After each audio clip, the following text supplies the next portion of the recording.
So I would like your support, meaning the entire board, to move forward and create this committee. If we keep stagnating because people don't like people, and then who do y'all have a problem with?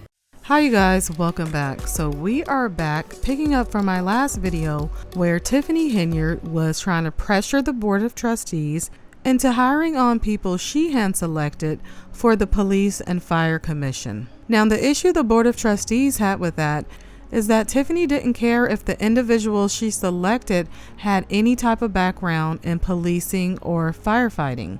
So this naturally raised questions for the Board of Trustees, and they were a little skeptical as to who Tiffany was trying to put into those positions. Now, myself personally, looking at it from the outside in, I feel it would be better for individuals to have the background in those certain fields if they're going to be deciding the fate of who's going to be hired and who's going to be fired in either the police department or the fire department. That's just my opinion.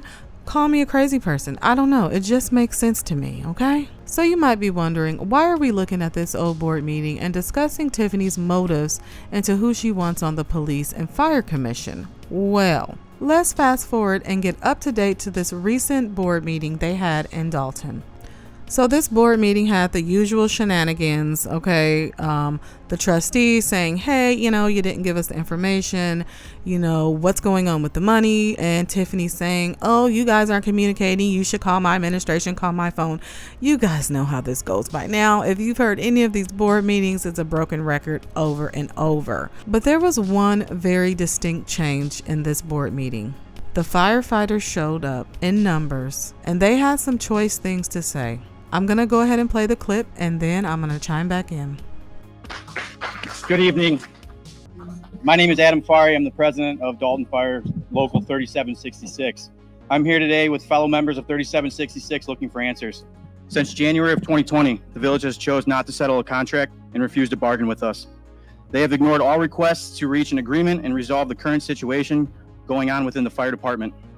After endorsing Mayor Henyard in 2021, she proceeded to replace our full-time deputy chief with a part-time deputy chief who contributed to her campaign fund. So you guys, see, this is where the importance of choosing who's going to be on that Police and Fire Commission comes into play. So she replaced their full-time deputy chief with a part-time deputy chief who was someone who contributed to her campaign, so someone who was Team Tiffany all the way. So we see the cronyism coming into existence. All right, let's go ahead and continue. This is where the problems began.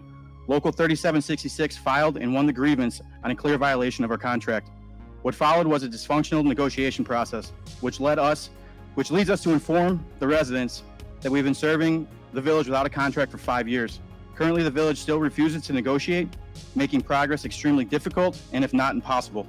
The second issue is our 457 accounts, which have been in litigation since 2022. This account is set up for individuals to invest their own money into a retirement fund. The money is withdrawn from the members' paychecks and is supposed to be sent to Nationwide. The village does not follow these steps and has no accountability of where the money is or if they've spent it. I mean, just when you thought it couldn't get a little bit more ridiculous and crazy, here we have the firefighters having to fight for their retirement. They don't know where it is. They don't know where the deposits are going. They need answers. And it's so bad that there was actually a news segment done on this where the firefighters were talking to the news about it. Let me go ahead and play a little clip of that, and then we'll get back to it. The ongoing saga in Dalton now spilling over into the fire department. But when the mayor first started to run in 2021, we did endorse her, and then everything went sideways. Adam Farrick has been a firefighter in the village for 10 years. He's also union rep for Local 3766. We have a ton of concerns. Most revolve around financial issues. These are some of the grievances the union has filed against the village. Farrick claims many of the village's 21 firefighters don't want to speak out for fear of retaliation. And there's always that scare of retaliation of what's going to happen if we don't beat to their drum. Farrick claims money taken out of their checks for a retirement plan not going where it should. I pick the amount that I would like with taken out of my check, and then that money is supposed to go to Nationwide. It has not been happening. So you guys, just imagine working hard. I mean, seriously hard, because firefighters' job is to run in the building while everyone is trying to get out and rescue people and get the fires under control. I mean, it's a tough job, mentally and physically. So imagine being there for your village, your city, whatever the case may be, and then the people that are in charge of your retirement plan and making sure that the money is supposed to go where it should, they just totally don't care. And your hard-earned money is not going where it should be going. How upsetting, and just how horrible for these firefighters that they have to deal with this. Let's go ahead and continue with the Dalton board meeting and listen to some more of what he has to say. Once this was discovered, the administration was informed via email by the previous union president that these missing deposits can be considered theft of wages. They reacted by placing him on an administrative leave for inappropriate emails. To this date, we are still 9 to 10 deposits short. This shows lack of accountability and is an act of gross negligence. The third issue, health insurance. Health insurance is covered under the collective bargaining agreement, Article 14. The members of the fire department have run into several problems with our premiums not being met. This has led members and families' claims being denied, but also being sent to collections. So they're missing deposits into their retirement funds, and then they've also had their health care claims be denied due to premiums not being paid. And some of them had their accounts sent to collections, you guys. So I guess Tiffany doesn't want to be the only one in debt, okay? That might be the only thing she's willing to share with the people at this point. She's like, yeah, you get some debt. You get some debt. Everybody's getting debt. She's going to share the debt. All right. Allegedly. These are my opinions. Okay. But yeah, it's just really sad though. No, I'm really not trying to make light of this situation, you guys. I feel really bad for these firefighters. So let's go ahead and continue to hear what he has to say. This has been brought up to the village numerous times. All requests to date have been ignored. A grievance was filed and escalated to step 4. The fourth issue is our union dues. Per our collective bargaining agreement, Article 3, dues checks, the village is responsible for contributing union dues. We were missing 11 checks since 2023, $12,610. We received 3 unspecified checks. This can also be looked at as theft of wages.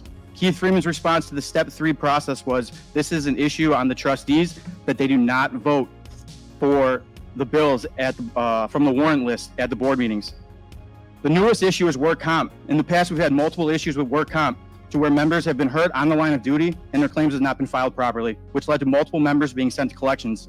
I know that the police department is dealing with similar issues. So my question is, do we have workman's comp insurance?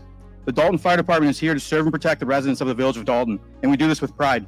We will continue to serve despite the fact our health insurance is not being paid, our retirement funds are being taken from us, and workers' compensation claims are not being handled properly. These are serious issues, and they need to be addressed and fixed immediately. So we have the administration not answering the phone, not following up with them, and then what does Keith do? He blames the trustees. Why not? Let's just blame the trustees for everything. That's what Tiffany does. That's what her administration does. Like I said before, when the world ends, if it does, it's the trustees' fault. It has to be. Let's hear what Tiffany's response to this was, because this was a pretty loaded statement. Addressed and fixed immediately. All right. Call the next person. All right, call the next person. She just doesn't care, you guys. All right? Doesn't give a flying rat's you know what. Didn't even say, you know what, you guys, I'm sorry that this is happening. I am going to do my best to try to get to the bottom of this. Me and my administration, we're really going to try hard, and we're going to try to figure out how to get you guys set straight. Because that's what a good leader would do. Even if they don't have all the answers right then and there before them, they would at least show the people that they care about them. Because at least acknowledging that you understand they're going through something rough and that they feel like stuff is being taken from them, acknowledging that you understand that that's hurting them, just that alone would probably make them feel a little bit better and maybe even have some semblance of respect for you. But I guarantee you, when they left out that meeting, if they had any respect for her, it's completely gone. I know I wouldn't have any respect for someone that calls himself a leader, and I just sat there and poured my heart out and told you that people are taking my retirement money, or it's just disappearing. You know that we're having issues with our health care, and you're the leader of the town, and all you can say is, all right, call the next person. Yeah, there's no more respect. There's no liking. There's no support. If there was any support there before, you're making enemies. That's what you're doing. But something tells me she's okay with making enemies. Why? Because like I said, I feel she's a sociopath. She's a narcissist, in my opinion. So you guys, that's going to be it for today. Let me know what you feel about this situation. Do you feel Tiffany is behind all of this? Do you feel like her actions and wanting to just choose whoever she wants to be on these commissions had something to do with it? Once again, if you enjoyed the video, please remember to leave it a like. And if you're new here, subscribe. I'll see you guys next time.